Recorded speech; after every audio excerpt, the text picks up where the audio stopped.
Hey guys, welcome back to Paul's Asian Adventure. Today we're going to dive deep into a topic that's almost every foreigner, expat, thinking of moving to Thailand, Philippines, Vietnam, Cambodia, etc. Anywhere basically in Southeast Asia needs to hear. Listen, I've lived in multiple countries out here. I've seen expats come and go. Honestly, most people will fail. And it will fail by making the same mistake over and over again. So in this video, I'm breaking down the real reasons people struggle or even completely fall apart when moving to Southeast Asia and how you can avoid it, can avoid all of it. So let's get into it.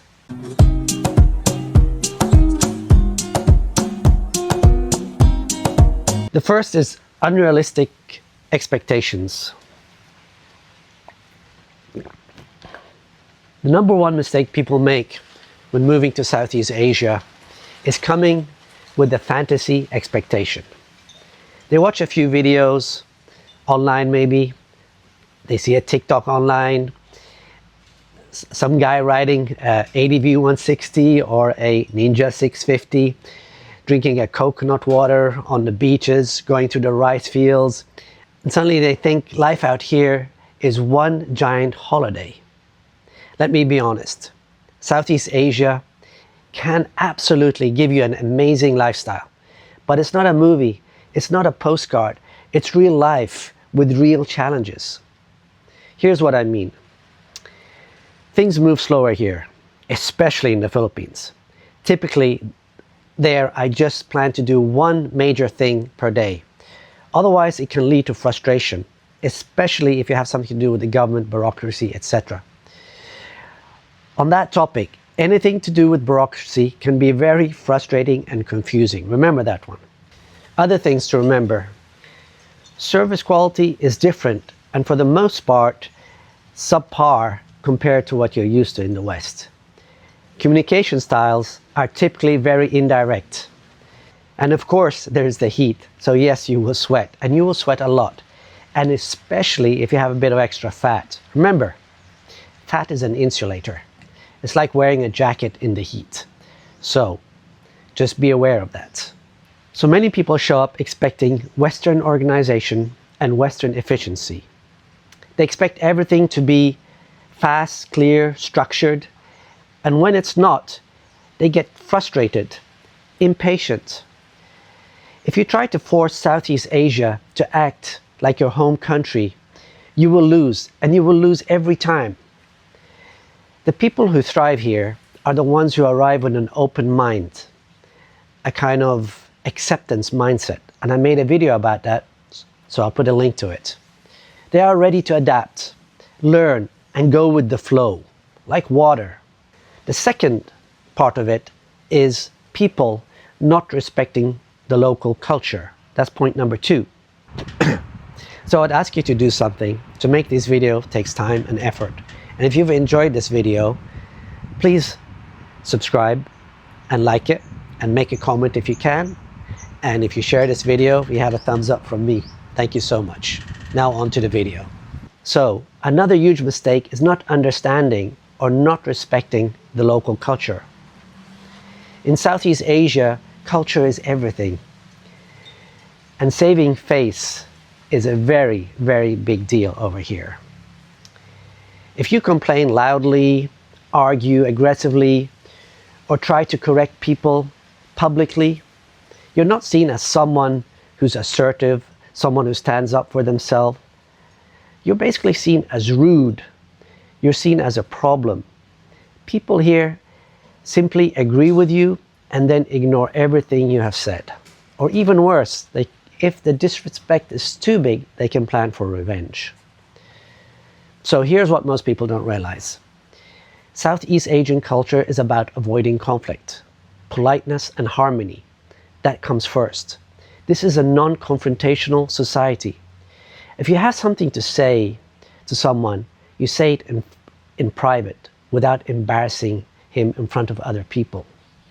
So when you raise your voice, slam the table, or demand something, you're basically committing a cultural crime, a cultural sin.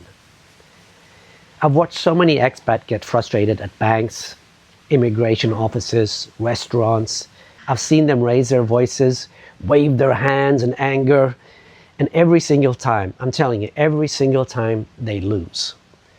So you have to learn the local tone here. You have to learn the rhythm, the communication, a nice smile or a soft tone, a patient attitude. This can help you resolve issues and expedite a solution way more than raising your voice or harsh words or any other manner of being that is construed as impolite. Point number 3, Asia is so cheap. This one catches people by surprise. A lot of foreigners come here thinking, everything is cheap. I can live like a king. Of course, compared to the West, the food is cheap here. Taxis are cheap. Massages are super cheap. Rent is cheap. But here's the trap. People overspend because things are cheap. Back home, you might eat out once or twice a week. In Southeast Asia, you eat out twice a day sometimes. Back home, you might have a one night out per month. Here, you might go out 2, 3, 4 times a week. Then there's what I call the hidden expenses of Southeast Asia, such as imported goods can be expensive. Cars here, believe it or not, can be expensive. Western foods, for sure, are expensive. Healthcare is expensive because you don't have insurance like you do in the West typically when you work. So you have to pay everything privately. Education, if you have kids, is expensive. Visa costs can be expensive. And on top of that, typically, you have to have a health insurance. So that can be expensive too. And these things can add up quickly. And the total sum can be overwhelming. So things are not necessarily cheap. Another issue, one of the biggest issues is people moving here with no savings and no stable income. People, expats, will typically say things like, I'll figure it out when I get there, or I'll start a YouTube channel. Remember, YouTube is a hobby. A few, and I mean a very few, succeed. And even if you succeed, it can be very temporary. So if you're starting a YouTube channel, try to do it from your home country, just to test the waters, and do not count on it as an income. Just count on it as a supplement to your base income. Then I hear things like, I'll open up a bar. Well, let me tell you something. Southeast Asia is full of failed bars opened by foreigners who thought it would be a great idea. You need a financial backup plan, an emergency fund. Otherwise, the dream paradise can become a nightmare very quickly. I have said in many videos you need 25,000 USD minimum as a backup plan. But that was in 2020. Now I would say you need at least $50,000 as a backup plan, besides your income. So Southeast Asia is not always cheap, and you have to have a stable income and a backup plan so you can start over if you need to move back to the West. Number 4 is relationships. Now we're getting into the sensitive stuff, the stuff people like, relationships. So many foreigners come here and fall in love too quickly. Some even fall in love while chatting online. These girls online are giving the best sides of themselves, sometimes even fake sides of themselves, pretending to be something they are not. Look, I get it. The women here are friendly. They are beautiful. They are petite. They are open for age gap relationship. They are not demanding, and they actually care. The culture here is very warm. But buyer beware, a lot is not what it seems. But here's the mistake. People fall into this fantasy relationships. They confuse romance with love. They mistake cultural politeness for emotional connection. And they rush into living together, sometimes within days or even weeks of getting to Southeast Asia. Do not do this. I can't emphasize that enough. Other things to consider. In Asia, family plays a huge role. If you date someone, i.e. you live with them, then you are basically dating the entire family. You are dating the family expectations, the money expectations, the cultural expectations, i.e. marriage. These can hit expats hard if they are not prepared. Now listen, not every relationship is bad. Not every partner has bad intentions. Most don't. But going too fast, too soon, too blindly, that is where the danger is. There's a key rule, remember this, to avoid all these problems. And the simple rule is, take your time. If it's real, it will last. Point number 5, and this is a huge one. Choosing the wrong place to live. Most people pick their city based on a vacation. They pick places like Phuket, Pattaya, Bali, Manila, Cebu City. These are incredible places to visit, but living there is a different experience. Tourist cities are more expensive, more chaotic, more crowded, more transient, more polluted, more party-oriented. The happiest long-term expats usually live in neighborhoods with a good balance of local community and some foreign comfort. My advice?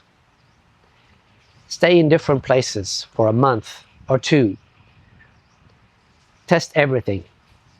Test the lifestyle, test the dating, test the transportation, see how the weather is like, the noise pollution, the cost of living there. So you have a feeling for that place before you make a long-term commitment. Find the place that feels right for you and is not just a great vacation place.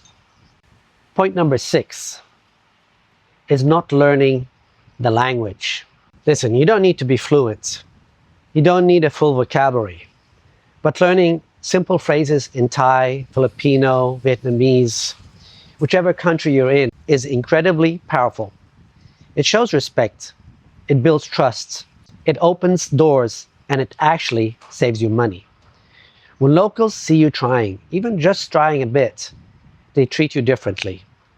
You'll make friends faster and easier. People will help you more, and you'll get less of a tourist price, and there'll be more dating opportunities. This is one of the lowest effort, highest reward things you can do. So to wrap it all up, here's the truth.